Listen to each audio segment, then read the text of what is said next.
va démarrer donc cette session, donc cette table ronde, donc sur l'IA bon, l'IA c'est un sujet qui est évidemment très très vaste, donc dont on parle beaucoup de manières différentes, donc voilà, avec des progrès significatifs sur les performances et les cas d'usage qui peuvent être traités maintenant par ce qu'on appelle l'IA, donc essentiellement du machine learning avec beaucoup d'informatique et de moyens hardware et soft pour les mettre en œuvre.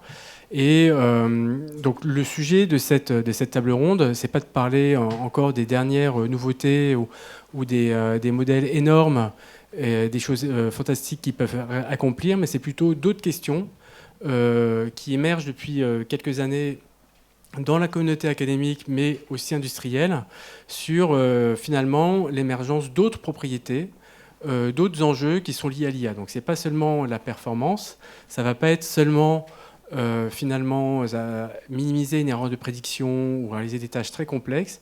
On va maintenant s'interroger à s'intéresser à des problématiques qui sont des problématiques, on va dire, beaucoup plus sociétales, beaucoup plus de contrôle des IA, qui sont les enjeux autour de la durabilité et des enjeux autour de l'équité. Donc, et vous verrez que les témoignages des acteurs académiques et industriels qui sont sur ces questions-là indiquent qu'on est au moins au milieu du gué, en tout cas qu'il y a une longue route qui a été amorcée pour essayer de donner à l'IA les moyens théoriques, les concepts, et ensuite les outils et les algorithmes pour pouvoir être à la fois durable, donc durable, et ça se recouvre un certain nombre d'enjeux qui sont notamment la frugalité, qui sera un des points qui sera bien étudié par les intervenants qui vont pas tarder à se présenter, et les enjeux ensuite d'équité, qui sont les grands problèmes qui font parfois trembler les grands acteurs de la tech, qui sortent des IA, qui ont des comportements absolument répréhensibles d'un point de vue moral. Et donc, ce qui est intéressant, ce qu'on va discuter ensemble, c'est que ces notions de moralité, en quelque sorte, en tout cas, peuvent être maintenant mesurées, modélisées, et qu'on peut essayer de les traiter, et donc de voir ça comme des contraintes complémentaires pour pouvoir améliorer les IA qui sont développées. Donc, l'objectif de cette table ronde, c'est vraiment de vous introduire à ces questions. Qu'est-ce que l'équité? Comment est-ce qu'on la traduit dans les IA? Qu'est-ce que la durabilité, la frugalité? Comment elle est traduite dans les IA? Donc vous aurez des points de vue différents, d'académiques et d'industriels. Et ensuite, on ira vers, plus globalement, ce qu'on appelle l'IA de confiance.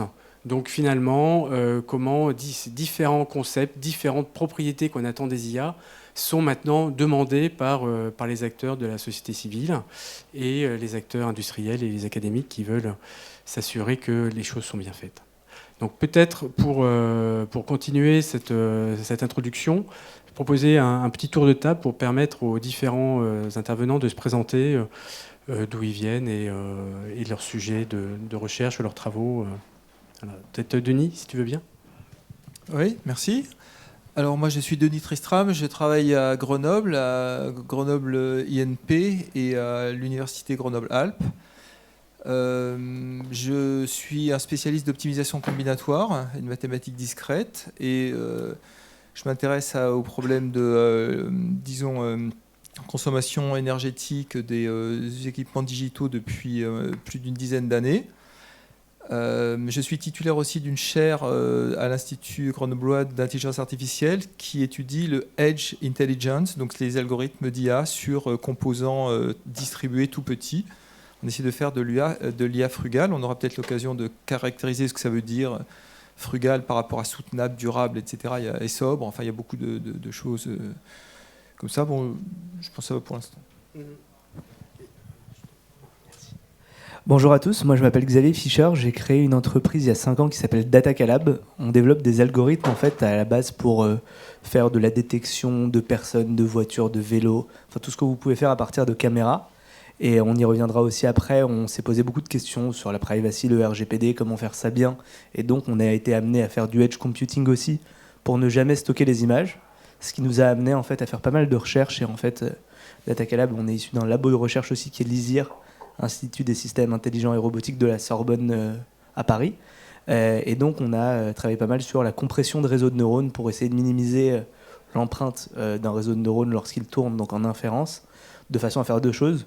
Faire en sorte que ça se déploie plus facilement, parce que si vous devez mettre une machine à 10 000 € pour faire du comptage dans une rue, bon, autant vous dire que ça ne va pas marcher. Et deuxièmement, que ça consomme moins, et donc que ce soit beaucoup plus viable sur le long terme aussi. Donc Grégoire. Moi, c'est Grégoire Martinon, donc je suis consultant à Quantmetry, donc un cabinet de conseil spécialisé en intelligence artificielle. Et à Quantmetry, on a organisé en plusieurs expertises. Il y en a une d'entre elles qui va nous intéresser aujourd'hui, c'est IA de confiance, donc qui est un grand terme qui regroupe plein de notions différentes. Et donc moi, ça fait 5 ans que je travaille à Quantmetry, et les dernières missions qui m'ont occupé, c'était des missions d'audit, justement, éthique et responsable, chez des grands groupes du CAC 40 sur les IA qu'ils avaient mises en production. Bonjour, donc, je m'appelle Mohamed Eberi et je suis enseignant-chercheur à l'université Gustave Eiffel. Donc, mon expertise, c'est la stat en grande dimension. Et aujourd'hui, ce qui va m'intéresser, c'est la question de fairness, donc l'éthique algorithmique. Et donc, on aura l'occasion d'en parler plus longuement. Voilà. Merci pour ce petit tour de table. Et donc, Denis, on revient vers toi. Donc, c'est toi qui a, en tout cas, ouvert un peu pas la boîte de Pandore, mais il y a toute une palanquée de mots pour décrire ces interrogations autour de la durabilité. Oui.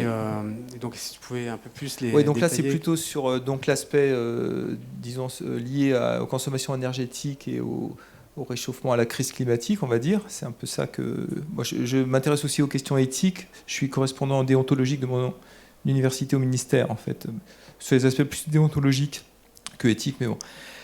Juste là, vous avez là, je ne sais pas, est-ce que vous êtes au courant quand même, à quel point il faut faire une introduction un tout petit peu plus détaillée sur les questions de crise climatique? On l'a vécu tous pendant l'été, et je pense que ça devient une réalité que le réchauffement est là depuis 1950, c'est ce qu'on appelle l'Anthropocène, et ça s'accélère. Donc là, on est déjà, si on donne quelques chiffres, on est déjà à plus 1,3 degré depuis 1950, ce qui est déjà énorme. Et on a dans la trajectoire des accords de Paris de 2050, on devrait limiter à 2 degrés. Donc on sait que c'est déjà quasiment dépassé. Il y a eu les rapports du GIEC aussi qui sont parus, les 3 volets du rapport du GIEC. Le dernier est paru l'été. Vous êtes au courant de tout ça, en fait, du coup, on peut passer... Ouais. Alors, donc ça veut dire que quelque part, on a le constat qu'il y a une crise climatique qui est absolument majeure, et là-dedans, il y a la part du numérique et du digital dans cette crise, elle est grande, parce qu'en fait, c'est un monde qui continue à croître. Là, on sort de la table ronde précédente. En fait, c'était en santé, ils allaient... deep learning, c'était leur quotidien, et ils ne se posent même pas la question de savoir quel était potentiellement l'impact de ça sur le climat. Est-ce que le jeu en vaut la chandelle, etc. Donc c'est des questions qui sont posées avec le développement de l'IA. Donc l'IA, c'est un des volets du digital, disons du numérique, qui est très très demandeur, avec un gros effet rebond. Vous savez ce que c'est que l'effet rebond aussi, peut-être? C'est une sorte d'effet d'accélération. Donc les technologies s'améliorent. Ça, c'est plutôt une bonne nouvelle. Donc l'efficacité énergétique des composants de calcul s'améliore. Par contre, vu que ça s'améliore, il y a de plus en plus de fonctionnalités qui sont proposées et de plus en plus de gens qui les utilisent. Et au bout du compte, on a une dégradation en termes de consommation globale. Et on a à chaque fois, c'est l'histoire qui nous dit ça depuis qu'il y a les ordinateurs, à chaque fois, on a toujours plus de consommation énergétique. Ça continue à croître. C'est ce qu'on appelle la loi de Comey. Donc ça, c'est un peu le constat rapide. Donc peut-être pour dresser et puis pour engager une discussion, on est effectivement au milieu du sort de route, parce qu'on en a pris conscience, les scientifiques en ont pris conscience, les entreprises en ont pris conscience, de manière consciente ou pas d'ailleurs, parce qu'en fait ils sont obligés maintenant, parce qu'il y a des directives gouvernementales qui les obligent à prendre des mesures. Mais par contre, on n'est qu'au milieu du gué. Et la plupart des solutions, moi, c'est ce que j'ai envie peut-être d'amener dans ce débat-là, les solutions, elles sont très technologiques, au mieux, on va dire, c'est-à-dire qu'en fait, on apporte une solution technologique à la crise. Et ça, c'est une question en soi. On peut se demander, est-ce que cette solution technologique, en fait, elle est déjà bien mesurée? Parce que la première chose à faire, c'est d'avoir de disposer d'outils pour évaluer, pour mesurer, pour comparer les consommations énergétiques de tous les composants et de toutes les applications qu'on pourrait développer. Une fois qu'on a cette base-là, on peut discuter pour l'impact, pour savoir est-ce que ça répond à des besoins, est-ce que ces besoins sont utiles, est-ce que ces besoins sont indispensables à la société, etc. Ça, c'est la première chose, c'est disposer un peu de ces outils-là et former les gens pour pouvoir les utiliser. Et rendre transparent également, là, ça rejoint les questions éthiques, rendre transparent au moins les consommations énergétiques, voire d'autres choses, mais pour pouvoir avoir un avis expert sur ce que l'on développe ou ce qu'on va développer. Et là, on est au milieu du game et c'est pas la seule. Il y a beaucoup de gens qui disent que, en fait, les solutions high-tech sont quelque chose qui finalement vont comment dire, renforcer la crise. Parce qu'en fait, souvent, les solutions high-tech nous sont présentées sur des choses qui sont très, très particulières, issues du contexte, et alors qu'on sait tous que maintenant, en fait, la technologie est complètement systémique, c'est-à-dire qu'en fait, on ne peut pas isoler une amélioration technologique en tant que telle comme ça, sans regarder un peu quel est son impact plus large. Et ça, c'est un peu un problème qui est posé. Donc, pour commencer là-dessus, donc ça sous-tend un peu les termes dont je parlais, puisqu'en fait, implicitement dans cette table ronde, là, on parle de route, et on est plutôt sur un aspect un peu durable, hein, c'est-à-dire on continue comme avant, mais on continue intelligemment comme avant. Et la vraie question, c'est est-ce qu'il ne faut pas avoir quelque chose qui va un peu plus loin. Et c'est là qu'on va commencer à parler de sobriété, c'est-à-dire la sobriété, c'est également ralentir, éventuellement réduire les choses en se posant des questions d'usage avant de développer une technologie, etc. Typiquement la 5G. Hein. La 5G, on sait que c'est quelque chose qui a apporté beaucoup d'effets, d'externalités négatives en fait sur l'aspect consommation énergétique des composants, parce qu'il a fallu ça s'empile sur la technologie 4G et ça a demandé des tonnes de développement d'antennes en plus, etc. Donc du coup, même si la technologie en elle-même elle est très bonne isolément, la 5G c'est quelque chose qui va avoir un gros impact. Et pareil pour la voiture électrique, etc. On peut parler d'autres exemples. Donc là, on est sur une trajectoire plutôt de durabilité et soutenabilité des technologies qui existent. Et donc, comment on fait maintenant pour ralentir, en fait, et dans quelle configuration peut-on, malgré tout, continuer à répondre aux attentes de performance des IA et de développement des IA qui paraissent, en tout cas, l'IA crée des attentes. Il y a des problèmes qui sont mal adressés, dont on attend que l'IA puisse les adresser. Mais on sait que, typiquement, des réseaux de neurones en computer vision, en NLP, etc. Donc, peut-être la question, c'est comment est-ce qu'on peut éventuellement les réduire, ou en tout cas comment apparaissent ces trade-offs-là et comment on peut apporter des solutions, peut-être Xavier.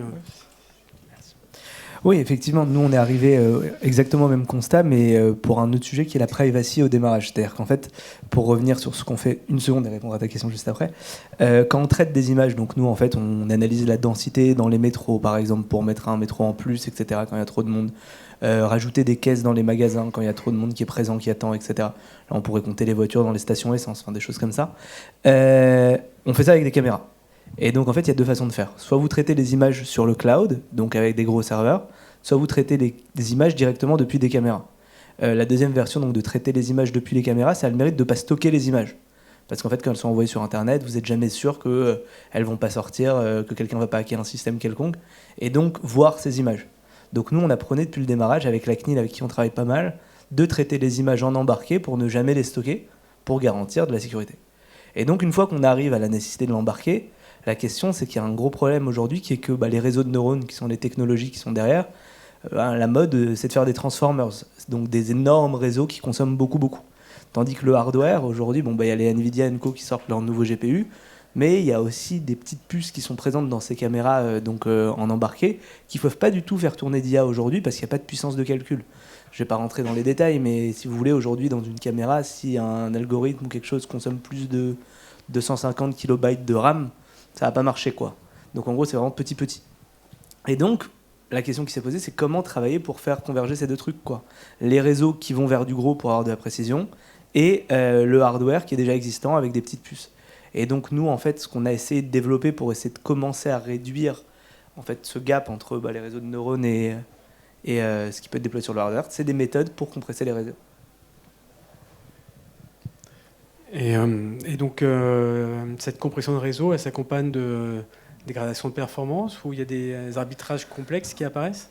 Il y a des arbitrages complexes. Par exemple, si vous voulez compresser un algorithme qui fait du comptage dans une rue, si l'algorithme lui perd un point de précision, c'est pas très grave, on va compter une personne en moins. En revanche, si l'algorithme, c'est celui qui est dans un avion Airbus qui doit détecter qu'un pilote s'endort et qui perd un point et qu'à un moment on détecte que le pilote s'est endormi alors qu'il s'est pas endormi, il peut se passer des trucs un peu plus embêtants.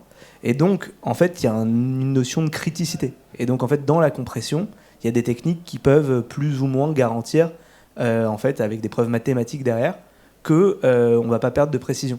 Par exemple, il y a une méthode qui s'appelle la quantification. Généralement, les calculs dans les réseaux de neurones, c'est des multiplications entre des matrices qui se font en flottant, donc des nombres réels. Les processeurs vont faire les calculs plus vite si les calculs sont faits sur des nombres entiers. Et donc, généralement, la quantification consiste à passer de flottant à nombre entier. Sauf que quand on fait ça, on perd beaucoup d'infos.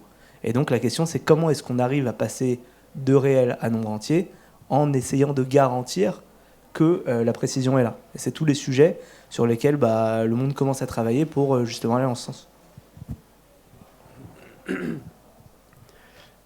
Et je ne sais pas si Denis, tu voulais rajouter quelque chose? Juste te demander, Xavier, si du coup l'impact énergétique, est-ce que c'est quelque chose qui rentre en compte dans votre pratique? Parce qu'on dit c'est sur place, donc c'est plus petits composants, ça consomme moins. Est-ce que ça c'est quantifié précisément? Et est-ce que, deuxième chose, est-ce que les effets indirects, induits et rebonds sont pris en compte ou pas du tout?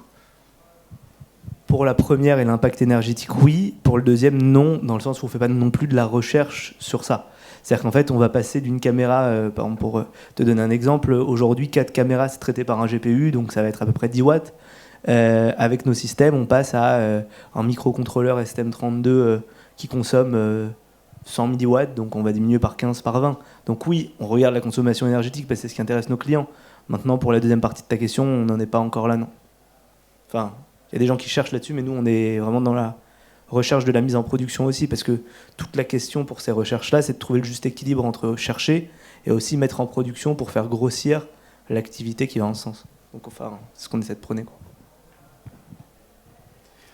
Et je ne sais pas, Denis, peut-être, est-ce qu'on a une difficulté, en tout cas, est-ce que les modèles ou les architectures qu'on a développées sont trop consommatrice et donc finalement l'IA telle qu'elle est, elle est un peu mal emmanchée et on est arrivé effectivement à susciter des effets rebonds avec des technologies de plus en plus performantes mais plus consommatrices. Il faut plus de données, donc plus d'énergie.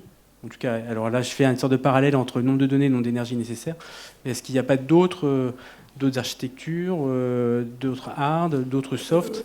Oui, alors, c'est une question qui est extrêmement complexe parce qu'en fait, on a deux courants de pensée qui s'affrontent à l'heure actuelle. Les gens qui pensent que la tech va nous sortir de là, entre guillemets, de cette crise. Et alors, c'est pas forcément par des approches d'amélioration et d'optimisation. Là, ce que j'entends, c'est qu'il y a une grosse amélioration. C'est très très bien, mais sans effet rebond, etc. On ne sait pas si globalement, il va y avoir beaucoup plus de gens qui vont acheter ces caméras alors qu'ils n'envisageaient pas avant d'en acheter, etc. Donc, est-ce qu'il va y avoir, est-ce que globalement, toute cette activité supplémentaire qui va contribuer à continuer finalement à consommer comme on consomme maintenant va être ou non soutenable pour la planète?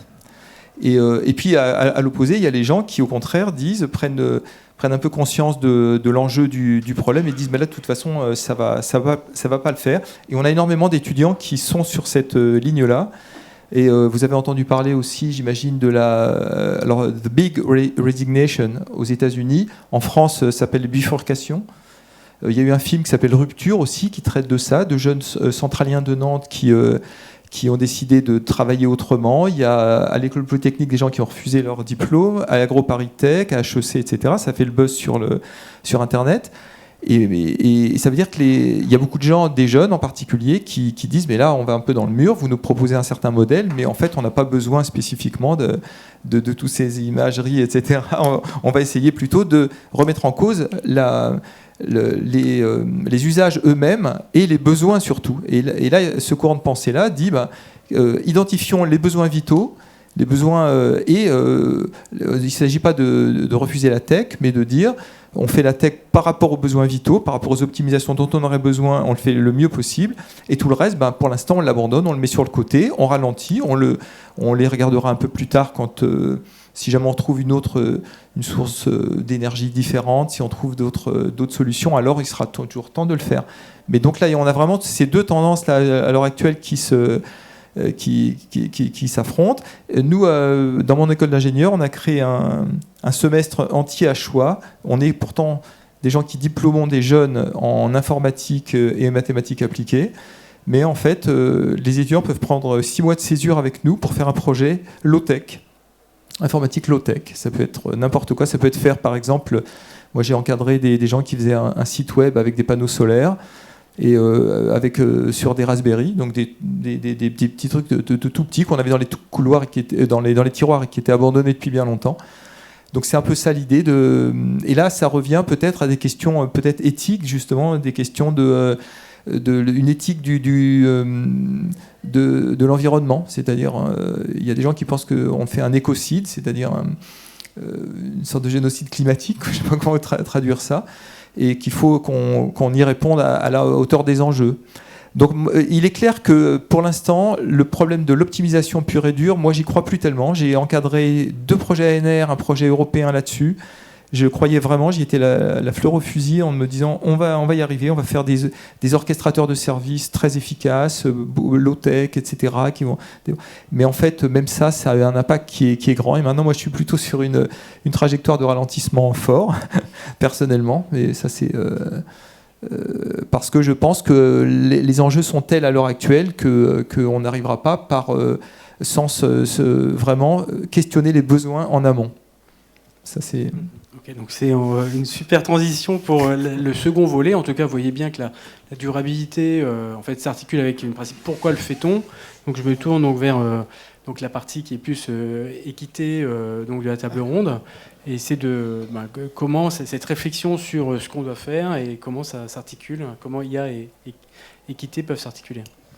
Oui, alors déjà pour commencer, il y a un lien entre équité et durabilité déjà, parce que vous l'avez peut-être vécu en 2018, je crois, mais il y avait justement une histoire d'une taxe sur l'essence qui a fait des mouvements sociaux parce qu'elle était jugée justement inéquitable, et il y a plein de justement penseurs de la transition écologique qui se disent mais ça ne se fera pas sans équité. Donc les deux sont très liés d'un point de vue philosophique, et du coup si on s'attarde sur l'équité proprement dite, en fait nous à Quantmetrie, je le rappelle, on est un cabinet de conseil, et donc notre boussole dans l'IA de confiance, c'est le règlement européen. Le règlement européen a défini ce que c'était que l'éthique, parce que l'éthique c'est pas quelque chose, c'est pas consensuel, c'est culturel, ça dépend, c'est des êtres humains qui se mettent d'accord autour d'une définition. Et donc l'Union européenne s'est engagée dans cette voie-là, et elle a défini l'éthique comme étant un panel de 7 grands thèmes, dont la frugalité, dont l'équité et dont plein d'autres, comme la transparence ou la robustesse. Et donc tout ça est en fait considéré comme un tout dans l'Union européenne, et une IA éthique n'est pas juste une IA équitable ou juste une IA transparente, mais c'est une IA qui est à la fois équitable, à la fois transparente, à la fois frugale. Pour donner un peu de concret, moi je vous ai dit tout à l'heure que j'auditais des cas d'usage en ce moment chez des grands groupes du CAC 40. Donc en tant qu'expert de l'IA, les entreprises font de l'IA et puis elles se demandent est-ce que je suis loin ou pas de la cible donnée par l'Union européenne. Et donc nous on arrive et on décortique un petit peu sur toutes ces dimensions éthiques. Les derniers cas d'usage que j'ai audités, par exemple, le premier c'était détection de couleur de peau. Donc un cas d'usage de computer vision où on a des images, et c'était une entreprise de cosmétiques, pour ne pas donner son nom, qui voulait détecter la couleur de peau des personnes quand elles se prennent en selfie pour leur recommander des fonds de teint. Alors, je pourrais rebondir sur la logique de sobriété. Est-ce que c'est sobre ? Je ne sais pas, je ne pense pas. Mais en tout cas, ça posait des vraies questions d'équité sur quel est le jeu de données ? Est-ce que le jeu de données représente l'humanité dans son ensemble, ou est-ce qu'il représente juste un petit périmètre ? Est-ce qu'il était aspiré sur Internet ? Vous savez qu'Internet ne représente pas l'humanité dans son ensemble.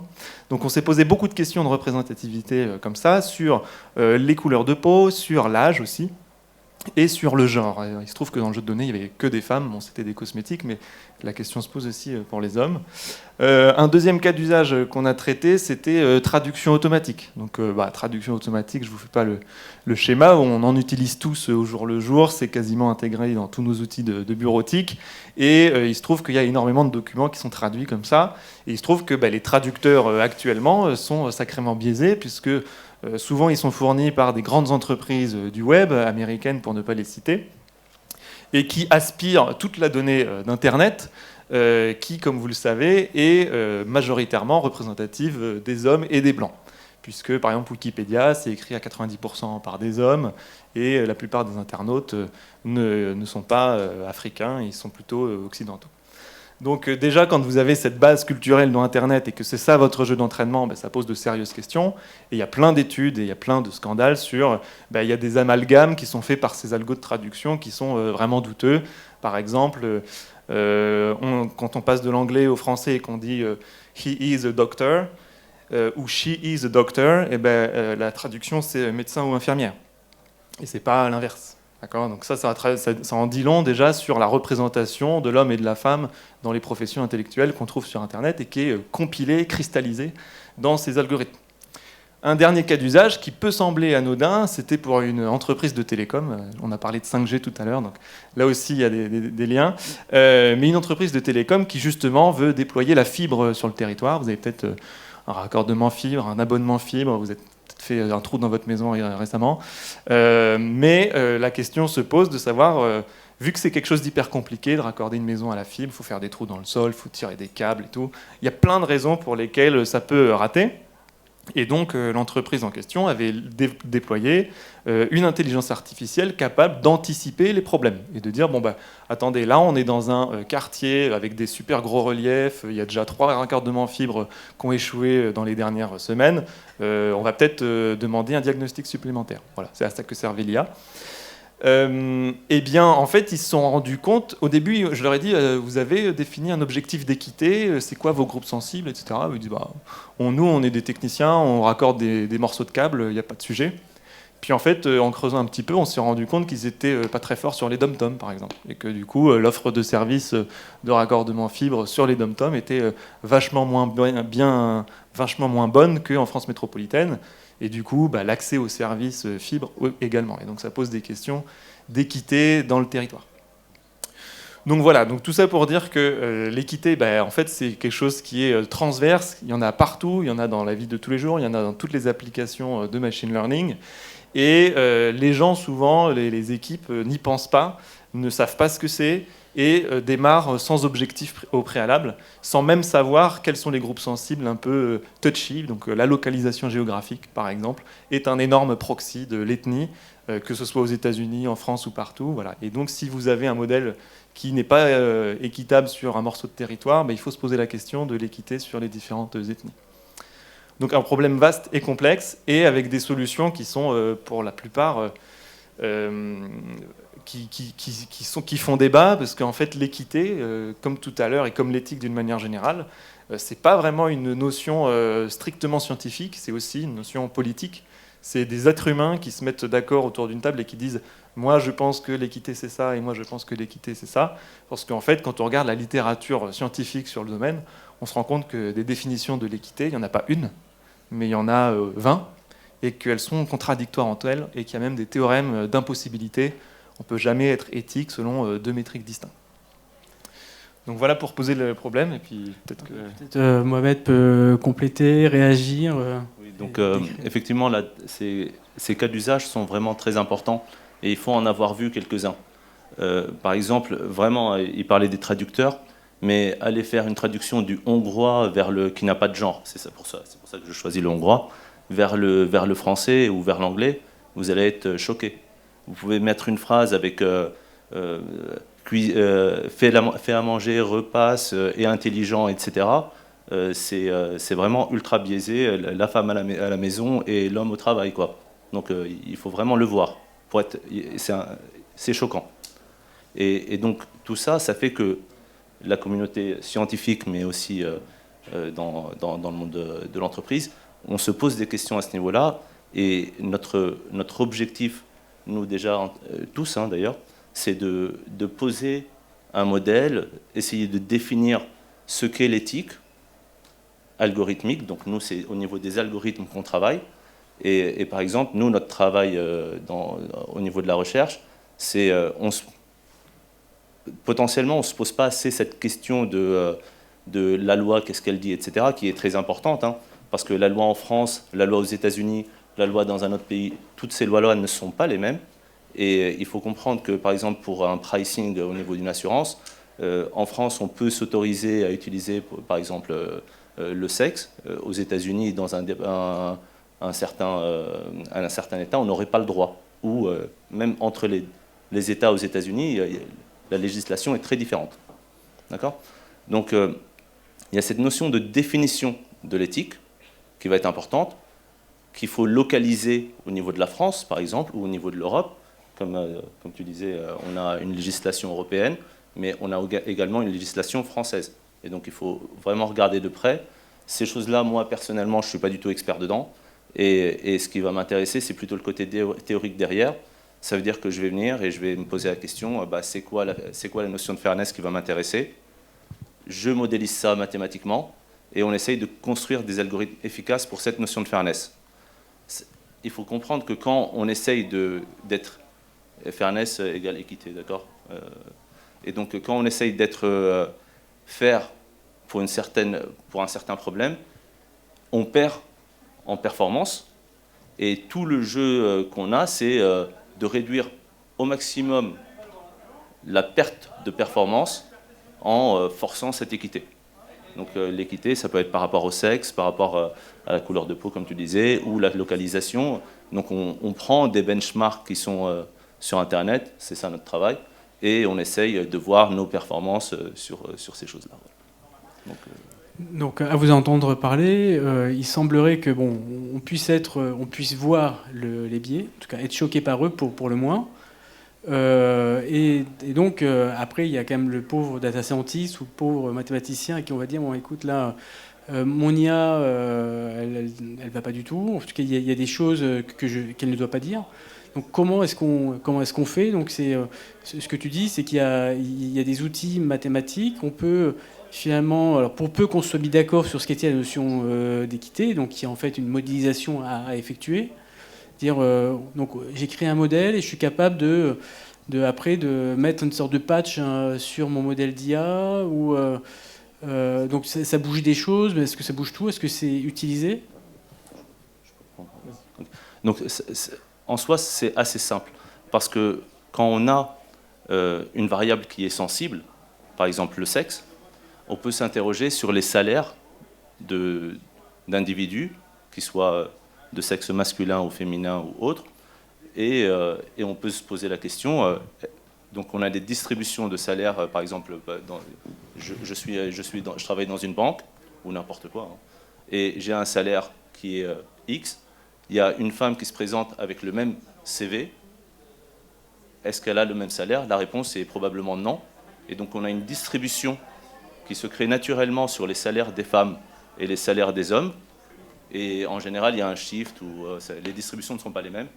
Et nous, donc on voit, on conditionne par le sexe ici, et on aura une distribution d'une variable aléatoire conditionnellement au sexe.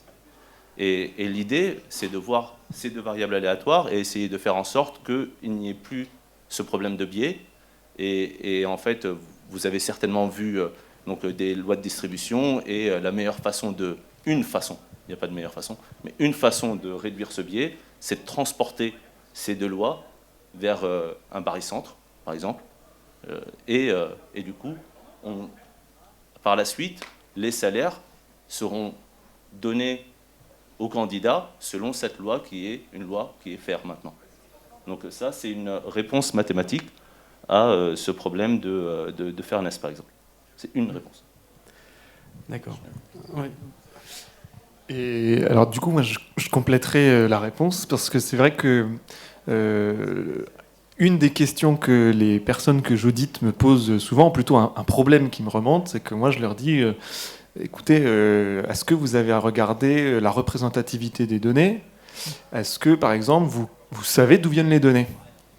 Et ils me disent non, je ne sais pas, je les ai prises sur un système d'information, on m'a donné des accès, j'ai téléchargé et puis ils roulent ma poule. Et pareil, en sortie, je leur dis du coup, est-ce que vous créez de la donnée, vous créez des prédictions ? Donc vous recommandez des interventions ou des couleurs de peau ou des fonds de teint, bon bref. Et est-ce que vous savez comment la prédiction est restituée aux utilisateurs finaux ? Et pareil, ils me disent non, moi je suis data scientist, donc je fais mes modèles, j'en gère de la donnée, je fournis un modèle à mon système d'information et puis ils se démerdent. Et en fait, c'est un vrai problème, le silotage comme ça des compétences, parce qu'on se retrouve avec des data scientists qui uniquement se focalisent sur leur cœur technique de compétences, alors que l'équité, l'éthique sont en fait des sujets qui sont des approches de bout en bout. On ne peut pas être éthique si on ne sait pas comment la donnée est générée, comment elle est acquise. Par exemple, si vous vous rendez compte à la dernière minute que vos données sont en fait des données de sondage, eh bien, évidemment qu'il faut penser au biais de représentativité dès le départ et pas s'en rendre compte à la fin. Et je dis ça parce que je l'ai vécu en tant qu'auditeur. Les gens ont fait un modèle en prod et ils se basaient sur des données de sondage, sans se poser la question de qui répondait au sondage et qui ne répondait pas. Donc déjà, biais de sélection dès le départ, et puis il faut vraiment avoir cette approche où, malheureusement, dans les grandes entreprises, vous allez être potentiellement siloté, parce que l'organisation est silotée, parce que c'est compliqué de percer des cloisons, etc. Et alors que c'est la responsabilité de celui qui crée le modèle d'enlever les œillères, de s'ouvrir les oreilles à 360 degrés, de dire il faut que j'aille parler aux gens qui possèdent la donnée, il faut que j'aille parler aux gens qui font les applicatifs, parce que c'est uniquement en mettant tout le monde autour de la table que j'aurai une vue globale, et plutôt que de croire que je suis équitable sur mon précaré, je vais me rendre compte peut-être que le processus dans sa globalité n'est pas équitable parce qu'on a des biais de sélection de ouf ou parce que les applicatifs ont été faits de manière complètement arbitraire. Ok, donc il y a une chose qu'il faut aussi garder en tête, je rebondis sur ce que tu viens de dire, c'est que quand on a des données, effectivement, les données peuvent être biaisées, et du coup, il y a plusieurs types de fairness. Il y a la fair representation, qui veut dire, en gros, qu'on a des points XI dans l'espace, et notre but, c'est de créer de la fairness avant même d'utiliser nos algorithmes. Donc, avant même de calculer, d'entraîner nos algorithmes, on veut rendre les données faires. Donc ça, c'est ce dont tu parlais il y a 2 secondes. Et il y a 2 autres façons aussi de procéder. C'est on sait que les données sont biaisées, et du coup, pendant qu'on entraîne, on envoie de la fairness en même temps. Et la 3e façon de procéder, c'est on construit un algorithme, comme on sait faire, qui sera bien biaisé, et on le rend fair. Donc en gros, il y a 3 stratégies. Les données avant, je vois ce que c'est et je les rends fair. Pendant l'entraînement, je rends faire les choses, et j'ai entraîné, je m'en suis rendu compte un peu tard qu'il fallait que je sois fair, et du coup, je le fais a posteriori. Donc ça, c'est les 3 temps. Et parmi ces 3 approches, il n'y en a pas une qui est un peu plus durable Durable au sens de pour essayer de durabilité. reboucler, parce qu'effectivement, c'est encore des choses, des post-processing qui vont venir se rajouter. Si je peux me permettre, et après je laisse la parole, donc de mon point de vue, faire du in-processing, ça consomme énormément d'énergie. C'est-à-dire que vous faites votre descente de gradient et à chaque fois, vous essayez de mettre de la fairness dedans. Ça veut dire à chaque étape de calcul, vous rajoutez une étape de plus qui est créer la fairness. Dans le post-processing, c'est clairement, donc tu as déjà fait l'erreur d'être pas biaisé, et ton objectif, c'est de rendre fair. Donc ça, potentiellement, ça peut être moins coûteux. Et il y a aussi le in-processing qui peut être intelligent. Voilà. Oui, moi je vais rebondir, donc merci pour cette discussion-là, sur la notion de fairness, parce qu'en fait, si on essaie d'avoir des actions qui sont concrètes et qui pèsent, disons, de manière vertueuse, qui luttent contre la crise climatique, en fait, on a besoin d'aller en action quelque part. Et là, on va se trouver sur une tension entre les actions individuelles qu'on peut faire dans nos métiers et autres. Donc, on a essayé, pas mal de collègues qui essayent au jour le jour de faire. Et puis, on s'aperçoit que ça ne suffit pas tout à fait, ou en tout cas, il faut en plus un contrôle global. Il faut peut-être des lois, des choses comme ça, qui vont peut-être mettre des actions un peu plus fortes. Et là, il faut que l'adoption des citoyens. Et c'est là que la fairness est très importante. Tu parlais de la philosophie des années 75, on pense à Ivan Illich avec la convivialité. Mais un des critères de convivialité d'Illich, c'est de mettre de la fairness pour l'adoption, finalement. C'est même comme ça qu'il le décrit, en fait. Et donc, on a besoin, ces questions-là sont totalement liées, de toute façon. On a une éthique du climat, mais en plus, on a aussi toutes ces notions. Après, ça va avec d'autres choses. Si on lit Illich, c'est le contrôle de l'outil, la réparabilité, etc. Et puis bien sûr, encore une fois, là, j'insiste là-dessus, sur les besoins. Parce que, désolé, mais les cosmétiques et tout ça... Bon, je pense que c'est pas du tout nécessaire maintenant. C'est pas choquant, mais il faut bien que vous viviez de ces choses-là. Mais je pense que là, on peut se dire, faut plus aller là-dedans, quoi. Voilà, c'est tout. Après, pour repartir aussi du terrain et pour rebondir sur ton propos, le problème qu'on a aujourd'hui, c'est que les gens qui font les lois sur ces choses, ils sont à des années-lumière de ce qu'on se raconte aujourd'hui. Donc, pour vous donner un exemple tout bête, la RATP, quand ils choisissent une technologie donc dans un marché public pour compter les gens dans le métro, ils s'en fichent que ce soit français, ils s'en fichent que ce soit chinois et que ce soit ceux qui comptent les Ouïghours avec les mêmes caméras, ils s'en fichent que ce soit sur du cloud ou sur du edge, ils s'en fichent que ce soit faire. Et donc en fait aujourd'hui c'est celui qui est le moins cher. Nous en permanence on essaie d'investir pour compresser nos réseaux comme on l'a dit. On pourrait faire un peu plus en fairness certes, mais en fait on n'a aucun intérêt quand on est une entreprise privée, je parle économiquement parlant, de faire ça parce que l'acheteur va prendre celui qui est le moins cher. Et donc en fait comment c'est choisi aujourd'hui, c'est simplement et purement le prix. Donc il y a celui qui vend 4 €, il va gagner sur celui qui vend 7 € sa licence mensuelle. Et donc le problème c'est que tant que c'est pas dans nos textes réellement aujourd'hui, parce que la partie est-ce qu'on a affaire sur du GPU ou sur du microcontrôleur, personne ne le voit. Mais je te rejoins, c'est pour ça que je parlais de contrôle global. On se rejoint totalement là-dessus, on dit la même chose, complètement.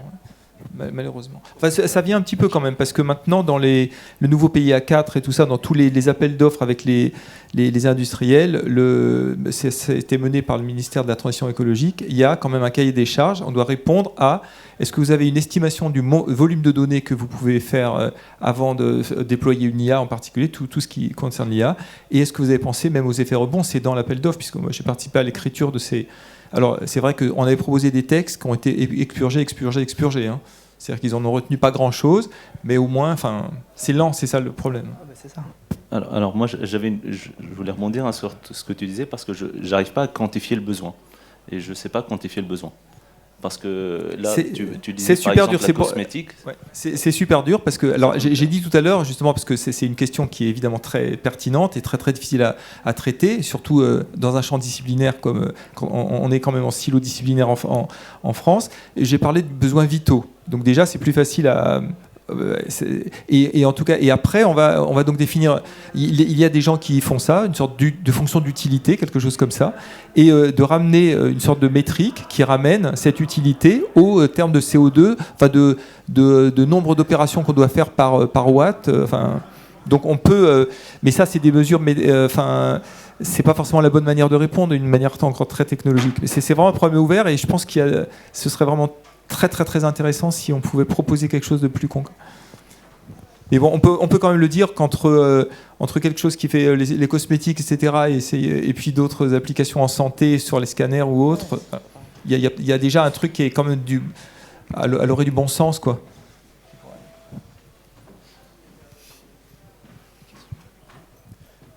Donc je sais pas si, je pense que en tout cas on pourrait continuer encore quelques temps, mais est-ce qu'il y a des questions de la part du public sur quelques aspects qui ont été évoqués? Comme il y a une captation, c'est mieux. Ah, d'accord. Merci bien.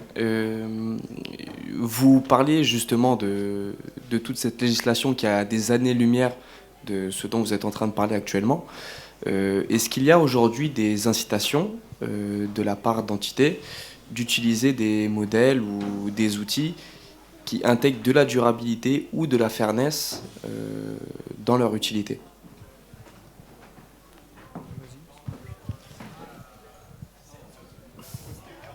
Il y en a, mais le problème, en fait, c'est que les gens qui légifèrent et les gens qui parlent technique, c'est pas les mêmes. Et donc, en fait, c'est pour ça qu'il faut de plus en plus de gens techniques qui comprennent ces sujets, qui écrivent les textes. Il y a pas mal de choses qui sont discutées entre la CNIL, le ministère de la Transition écologique, etc. Mais le temps que ça passe, que ce soit sur le terrain, rien que pour reprendre le parallèle avec le RGPD, c'est pas exactement le même sujet, mais c'est les mêmes temps d'application. Ça a été passé en 2018. Ça a mis de la force sur des gens qui sont les DPO, les Data Protection Officers dans les entreprises. Les DPO des grands groupes aujourd'hui ne savent pas comment interpréter le RGPD sur l'analyse d'image. Et c'est nous, entreprises privées, qui leur expliquons que traiter l'image sur du Edge, c'est mieux que sur le cloud. Et la CNIL les forme. Donc en fait, les temps sont. Le temps caractéristique, je dirais que c'est 10 ans.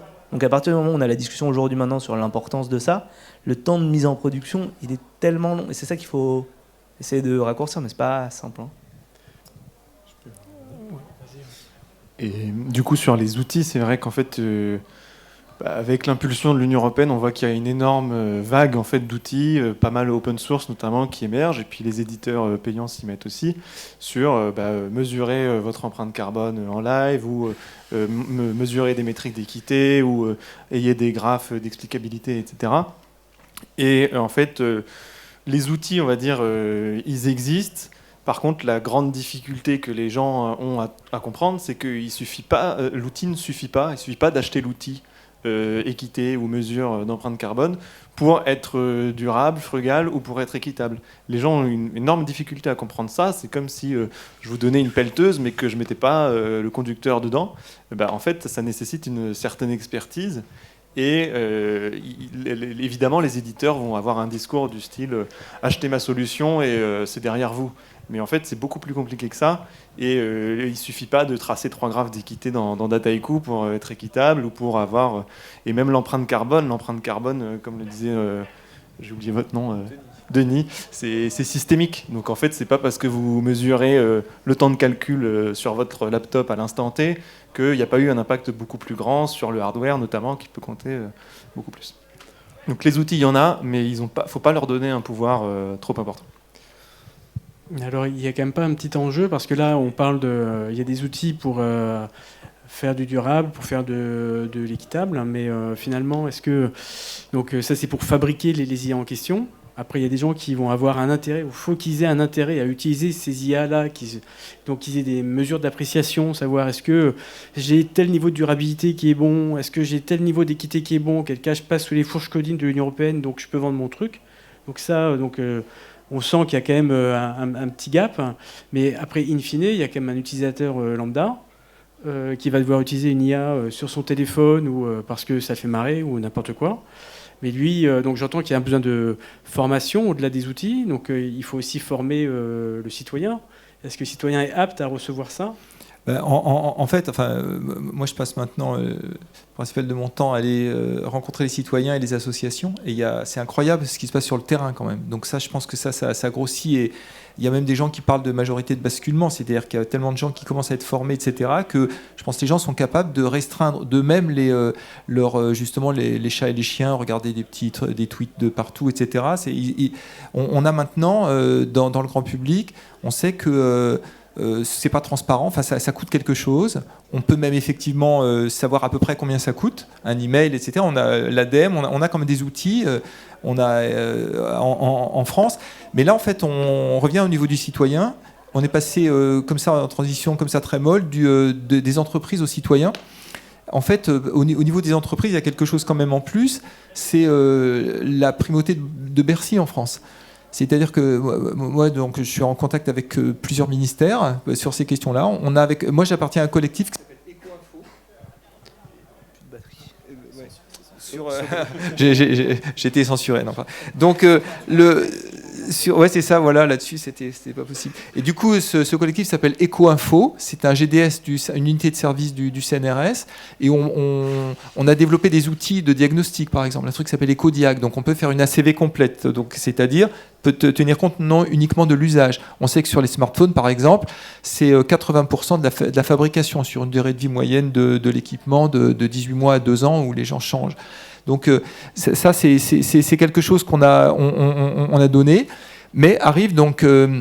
on a participé à la rédaction justement de ces fameux cahier des charges pour les entreprises, parce qu'en fait, les entreprises, elles ont intérêt à le faire, puisque sinon, elles ne sont pas financées. Donc ça, c'est quand même un gros levier. Mais là-dedans, il y a Bercy. Et Bercy s'oppose un peu à ça, parce qu'en fait, eux, la seule chose, c'est est-ce que ça crée de l'emploi ? Donc ça veut dire qu'il faut avoir une sorte de discours un peu tordu qui est on doit montrer que la transition écologique va créer des emplois mais directs. Enfin, ils veulent vraiment avoir ça. Donc c'est les outils. Voilà, c'est comme ça qu'on essaie de contourner un petit peu les choses alors qu'il faudrait arrêter. Mais il y a beaucoup de gens quand même qui sont au courant de ça. Et puis les citoyens, c'est comme ce que tu disais, c'est-à-dire les citoyens, il y a quelque chose en marche. Là, ils sont vraiment des tas d'initiatives qui font que les gens se rencontrent très très régulièrement. Si vous voulez un tout petit peu vous investir sur ces questions-là, c'est très facile de trouver des forums sur Internet et rejoindre des associations un peu thématiques. Donc ça, on est en mouvement quand même là-dessus. Okay. Merci Denis sur la petite note d'espoir quand même. Je vois qu'on a atteint la durée. Alors il y a peut-être une petite question, mais en fait il y a la remise des prix qui est juste après à 15h30. Donc ce que je vais vous dire deux choses. Donc la première, c'est que on peut continuer les échanges et discussions à l'espace match. Donc on a un certain nombre de la table ronde à rester. On pourra discuter autant que vous voulez des différentes questions qu'on a abordées ici. Le deuxième point sur lequel je voulais insister, c'est que donc l'IA, c'est des mathématiques, c'est de l'informatique, c'est aussi de l'éthique, et donc c'est une réflexion donc globale. Mais peut-être donc, dans le cadre du forum Emploi-Mat, peut-être ce qui pour vous peut-être intéressant à retenir, c'est que derrière toutes ces notions disons, assez haut niveau. Tout ça se traduit dans des enjeux au final techniques, avec des outils mathématiques, informatiques qui sont réels, sur lesquels il y a des compétences qui sont importantes à avoir, donc, et dans lesquelles probablement les formations mathématiques, notamment françaises, mais ça fait du bien de parler de la France, parce que c'est toujours délicat d'avoir des IA qui viennent d'ailleurs, mais en tout cas en France, on essaie d'avoir des bonnes formations scientifiques et des formations qui essaient d'intégrer toutes les composantes de la bonne réflexion à avoir sur l'IA. Donc vous avez sûrement les bonnes formations et la bonne démarche pour pouvoir agir sur l'émergence de ces IA de qualité. Et donc, vous avez fait un bon choix. Il y a beaucoup d'opportunités dans les entreprises qui font de l'IA, dans les groupes de recherche qui s'intéressent, et aussi dans les différents regroupements ou instituts qui s'intéressent à l'IA, à l'usage de l'IA. Donc vous avez beaucoup d'opportunités qui sont ouvertes, et ça ne va pas se fermer, bien au contraire. Voilà, j'espère que vous avez eu assez d'éléments et de mots-clés dans cette table ronde, donc, et que vous pourrez l'occasion de continuer à l'échange un peu plus tard. Merci.